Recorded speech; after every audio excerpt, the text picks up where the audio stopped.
Sindh high court के मुस्तकिल हुक्म इम्तना के बाद क्लिफ्टन कराची में बहरिया टाउन के फ्लाई ओवर और अंडर पास पर तामीरात का काम तो रोक दिया गया है, लेकिन तामीर के लिए खोदे गए गड्ढे अब शहरियों के लिए वबाल जान बन गए हैं। इसी हवाले से सूरत हाल से आगाह करेंगे अब तक के नुमाइंदे आतिफ हुसैन।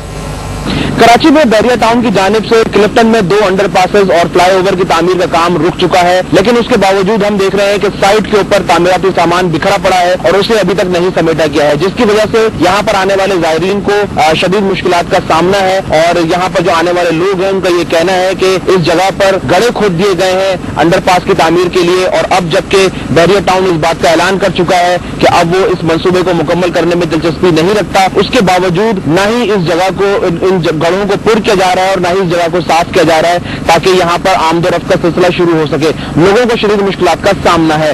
कमिश्नर कराची और एडमिनिस्ट्रेटर कराची जो कि इस मंसूबे के हवाले से खासे मुतहर्रिक नजर आए थे माजी के अंदर, अब वो मुकम्मल तौर पर खामोश है। माहिरीन तामीरात के मुताबिक अगर मानसून की बारिशों का सिलसिला शुरू होता है तो ये जगह न सिर्फ ज़ायरीन के लिए जो कि यहाँ पर आने वाले लोग हैं उनके लिए खतरनाक साबित होगी, बल्कि यहाँ पर मौजूद जो कदीम तारीखी विरसा है उसे भी नुकसान पहुंचने का अंदेशा है। लेकिन शहरी इंतजामिया इन तमाम सूरत हाल के बावजूद मुकम्मल तौर पर खामोश नजर आती है और आगे लाहे अमल क्या होगा इस हवाले से भी नहीं बताया जा रहा।